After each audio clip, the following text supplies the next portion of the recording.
Today on CityCast Denver. Amanda Sawyer is a council person, but she's also a mom. And when she found out that her 12-year-old daughter was being introduced to vaping through TikTok, she decided to do something about it. Thanks, Mr. Chair. Welcome, everyone. And that made a lot of people angry. This is the busiest we have seen chambers in over a year. So you know this is a big topic. Today on the show, I'm talking to Denver Post reporter Noelle Phillips, who's been covering this legislation since it was first introduced in a city council committee meeting earlier this month.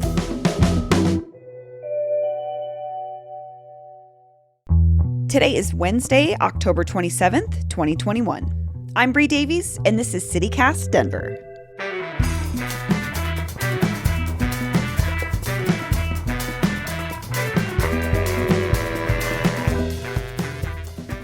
I know, I was like, I don't want to mention it, but I feel like there's a sarcophagus behind you. There is, yeah. We bought it in the summer at the Arvada Theater Company's yard sale. That sounds like an amazing yard sale. Oh, yeah, it was great. Noelle Phillips, welcome to CityCast Denver. Thanks for having me. So we're talking about vaping today, and it had me thinking about the mid-90s. I started smoking when I was 14. I don't smoke anymore, but until 1997, when I was a junior in high school, it was legal for companies to use cartoons in advertising. And it really has me thinking about the targeting of kids and smoking. And I don't think that we could have anticipated what we're dealing with now, and that is kids and vaping. And flavored vape products. So what exactly is City Council debating right now with this current proposal around flavored tobacco products? Yeah, I called it a ban on the sales of flavored smoking products. Okay. In my story, everybody says vaping because that's the, I guess, common term and the big thing that health advocates are worried about for youth. So it would ban the sales of vaping and vape juices, menthol cigarettes, flavored cigars like grape and cherry, hookah, tobacco. So it's really broad ban on anything that's a flavored smoking product. And the bill is being brought forward by Amanda Sawyer and Debbie Ortega. And they say it's to protect children and keep young people from getting their hands on vaping, vape juice, I guess. And why did Councilwoman Sawyer bring this? Why is she spearheading this issue now? So she told me that last spring she got a call from her daughter's school. Her daughter was part of a text message chain where one student on the chain was trying to buy vape supplies off of TikTok and was asking other students if they wanted in. And she had a talk with her kids, and they didn't really think it was harmful. She told me that they were like, well, it's just cotton candy. It tastes like cotton candy, and it doesn't hurt you. And so this raised her mother alarms, and she decided that Denver needed to ban all this stuff. George Washington High School is in my district, and GW High School sent an email several weeks ago in the month of September saying that they had to shut down the school, which has only been in session since August 23rd, 5 times this year because of kids, high school kids, vaping in the bathrooms, setting off the fire alarms, and having to then evacuate the school, have the fire company come and ensure that everything is okay. This is a major problem. Currently, it's already against the law in Denver to sell tobacco products to anyone under 21. But obviously, kids are still getting their hands on cigarettes and vaping products and things like that. What is Councilwoman Sawyer actually hoping this legislation would do? Make it harder for young people to get their hands on this stuff. She acknowledged that most of the cities in the metro area surrounding Denver would still sell this stuff and that there would still be a black market. But she said she wasn't interested in higher taxation. And for her, the best step to get it out of the hands of kids was just make it harder to get their hands on it in their neighborhoods. And you mentioned higher taxation as in that could have been an option versus some sort of a ban, as sometimes we tax things higher.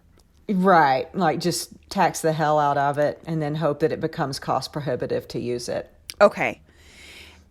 What's interesting to me about this proposal is that it obviously upset a lot of folks. Many people who are sort of on the same side of the issue, but they're not exactly aligned. I'd love to go through these groups and kind of their justifications for why they're against it and sort of why they're not necessarily aligned. So you mentioned hookah, and hookah lounge owners are one contingent. What are they saying about this ban? So the hookah lounges are licensed tobacco retailers. They're not regulated like bars, even though they can stay open all night. And the Hookah Association guy who was in California said that hookah tobacco is flavored with molasses and honey, no matter what. Even if it's just straight tobacco, it's got sweet flavor added. But then they also have like peach and cherry and that stuff as fruit flavors, that mint, that kind of thing as well for the hookah pipes. As you can see, I manufacture these beautiful wood hookahs, and we started in Boulder, Colorado. I've been doing this for 20 years. These are 3 to 4 feet tall. You cannot vape out of them. You cannot conceal this from your parents. This is not the problem yet. We are collateral damage in the effort to protect youth from access to vaping products. I think this bill should be narrowed down to target the real problem at hand. And then there's the argument that we are private lounges. We ID everyone. It's a 21 and older. No children are coming in our hookah lounges. And it's a cultural thing, predominantly from people from the Middle East. It's where they go to unwind and meet each other and chill. And you don't need to ban us. We're not the problem. You also talked to former Mayor Wellington Webb, who wrote an op-ed opposing the ban. Can you explain his position? Yeah, so it would target the sales of menthol cigarettes, and research shows that it's like a very high percentage of Black people who smoke menthols because tobacco companies spent years marketing menthol cigarettes to Black people. So clean, so refreshing, so cool. As cool and as clean as a breath of fresh air. That's Snow Fresh Filter Cool. And so he's saying this would target Black communities and Black people, and would give police a chance to stop minority smokers. Although this does not outlaw the use of these products. So you could go, if it's outlawed in Denver, you could ride up to Wheat Ridge, buy your cools, come back to Denver and smoke them. And they're not breaking the law. But he also brought up Eric Garner, who was selling loose cigarettes, and say, a situation like that potentially could happen if somebody, but that would be illegal. It's not legal to sell loose cigarettes anyway. But he's arguing, and several people were bringing up that, it's targeting the Black community because if they smoke in the Black community, they likely smoke menthols. So it's sort of being seen in some capacity as a social justice issue. Mm-hmm. Okay. And I also think it's probably worth mentioning that Webb is currently a paid lobbyist. Well, he's not a lobbyist, he's a consultant. So he's a consultant for R.J. Reynolds Tobacco Company. Correct. Yes. He's a consultant for R.J. Reynolds. Did you get from that conversation that his comments were in sort of insinuating Big Tobacco's position on this? Because I don't feel like they're necessarily saying anything. Yeah, Big Tobacco, I reached out directly to R.J. Reynolds and didn't hear back from anybody. So, yeah, I suppose that would be one of their arguments. But he also said that it would be ridiculous in Denver for an adult to be able to go buy marijuana and not be able to buy menthol cigarettes if they wanted. Fair point. So then obviously there's this public health angle. But what's interesting to me is that there's people who say that these products, like the flavored vaping products in particular, are actually helpful in getting folks off of, like, quitting smoking cigarettes.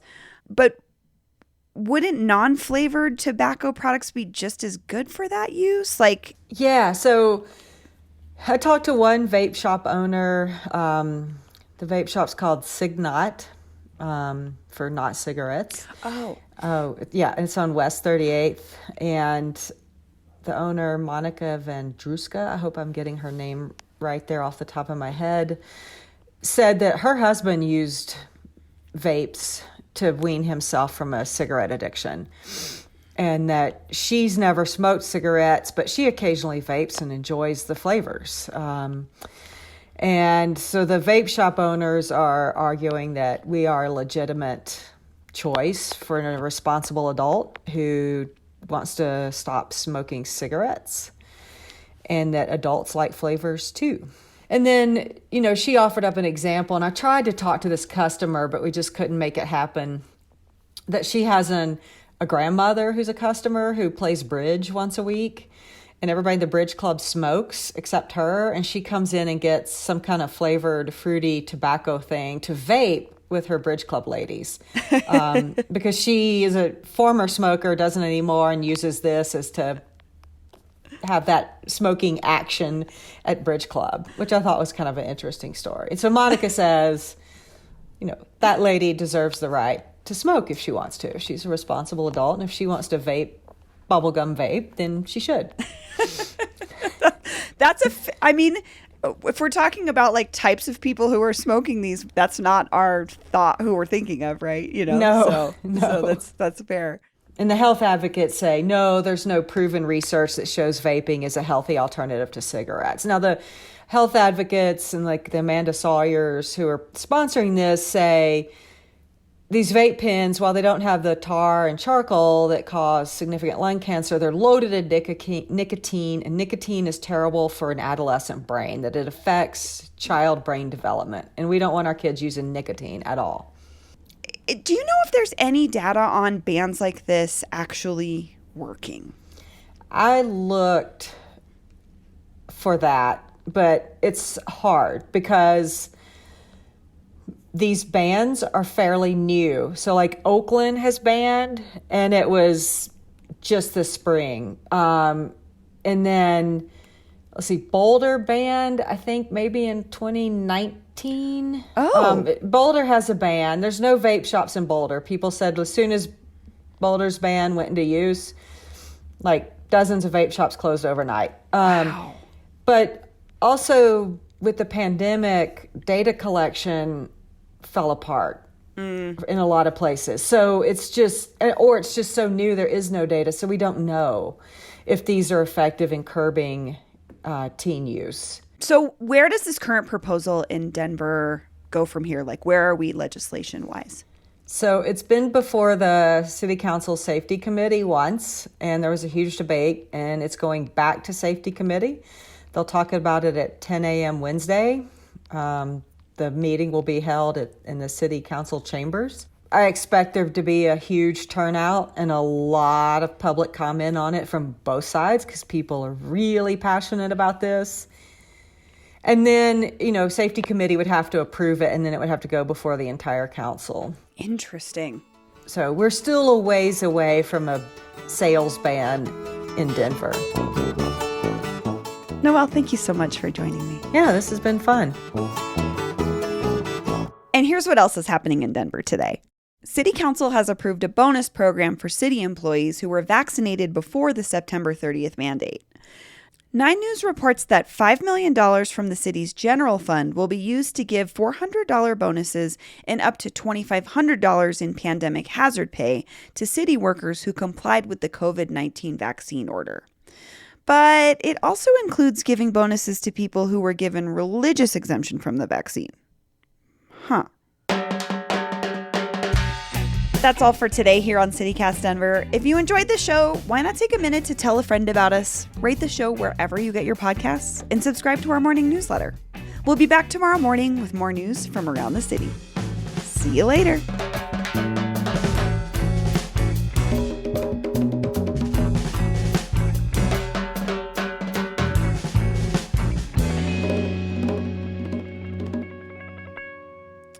She was introduced to vaping through the TikTok. I feel like every time I talk about TikTok, I immediately sound 41 years old.